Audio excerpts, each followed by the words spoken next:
मोदी जी अगर सी प्लेन में जाना चाहते हैं, उड़ना चाहते हैं, अच्छी बात है, मगर मेन सवाल सी प्लेन का नहीं, ये एक डिस्ट्रैक्शन है।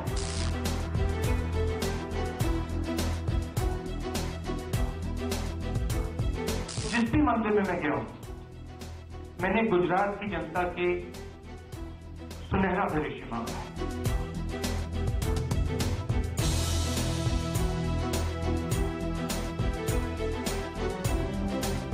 विकास के नाम पर कांग्रेस ने 10 साल तक देश को बर्बाद किया और देश को लूटा, और अब वही गलत बयानी गुजरात के प्रचार में हो रही है।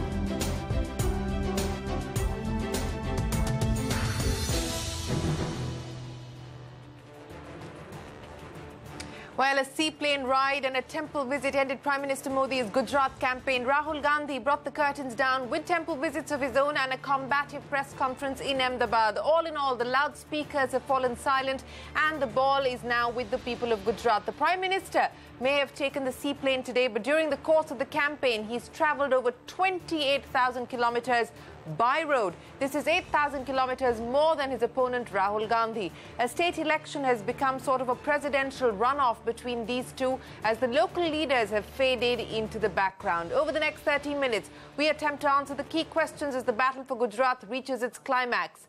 At the top, Prime Minister Modi has campaigned relentlessly in his home state. Is his popularity still more or less intact? The second question tonight, Rahul Gandhi holding his first press conference as the president of the party. Is his rise in the recent days for real? Is this a new Rahul Gandhi that's emerged? Number 3, the man who's become the face of the Patidar agitation in the state. Can Hardik Patel spoil the BJP's chances?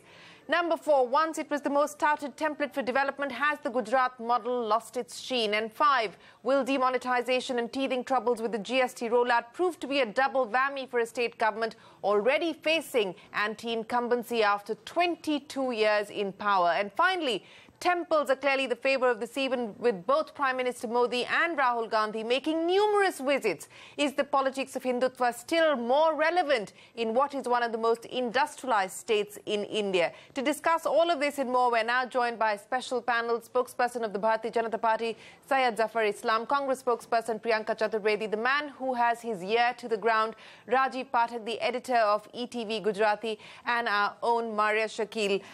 Maria, let me start by asking you, and I want to come to Rajiv Pathak after that before I come to the spokespeople, and let me start with asking you, Rajiv. On the very first question, the loudspeakers have fallen silent today. Prime Minister Modi has campaigned relentlessly to give Rahul Gandhi his credit as well. He has also put up a fight when it comes to campaigning across the length and breadth of the state. We can argue about who's done how many kilometres more, but that's stuff for another story. On the Prime Minister's popularity, he's played the saviour card, he's played the Asmita card, he's played the victim card. Is the Prime Minister's popularity still intact, Rajiv Pathak?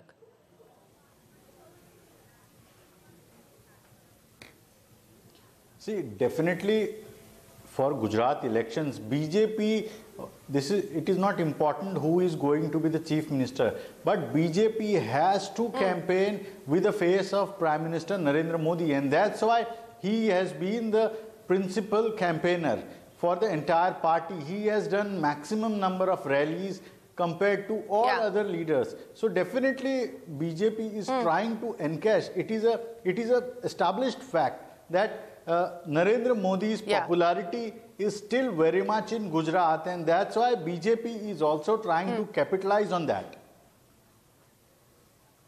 Maria, you would agree with the point being made there by Rajiv Pathak that without Prime Minister Modi's heft in this campaign, the BJP would have been lackluster. Absolutely. This election in Gujarat 2017, Shereen, is about Narendra Modi. He is the centripetal force and also the centrifugal force. The reason why I'm saying is that people here increasingly talk about his tenure as the Gujarat Chief Minister. So, in case if they do a comparative analysis, between the unpopular cause that he has taken as the Prime Minister, say the decision of demonetization or the GST, that was Prime Minister Narendra Modi versus Chief Minister Narendra Modi. So these are the two defining images. That is what people in Gujarat are talking about. And this is invariably about Narendra Modi. Yes, Rahul Gandhi has put up a good fight, which the Congress has not seen for almost 1.5 decades or longer, perhaps. He is being talked about, but is he really a factor? Well, that we'll know on 18th. But yes, if we were to look at the images, this is also about Rahul Gandhi putting up a good fight in Narendra Modi's backyard. I'll come to Rahul Gandhi in just a bit, but let me go to Priyanka Chaturvedi first. And Priyanka, I want to pick up on the point that both Rajiv and Maria are making, because this is the, this is the ground reporting that we are getting across all channels. The Prime Minister's popularity remains intact. The Prime Minister is the face of the Gujarat elections as far as the BJP is concerned. Hence, was it a strategic move on the part of the Congress party, specifically on the part of the Congress party chief Rahul Gandhi, to not attack Prime Minister Modi, to actually go after the BJP on economic issues, to go after the BJP on local issues, but stay away from attacking the Prime Minister because you realize that his popularity continues to remain intact on the ground? So firstly, Shereen, I think you nailed it in your introductory opening statement where you said he played the victim card. So while we were asking for the Vikas card of Gujarat, we were getting victim card from the Prime Minister of the country. And when we talk about the popularity of Mr. Narendra Modi, I'm very sorry, I disagree with both your people on ground. Simply because Mr. Modi is now, who was hailed as a superhero and sent across to Delhi as one of their own, who will now manage them from the center, they find themselves not being heard after he went on to become the Prime Minister. He did not come to Gujarat for almost 2 years after he won the Prime Ministerial election. Then we also saw how during the GST and during the demonetization process, when businesses were losing ground, when people were asking for his help and support, the Prime Minister just turned a deaf ear to them. And today when he comes and speaks about him being from Gujarat and the son of Gujarat, they find that very hypocritical. So as far as the people of Gujarat are concerned, whether or not they find that hypocritical whether they find that hypocritical or not is a separate matter, and that we'll know on the 18th. But my question to you was a very pointed one.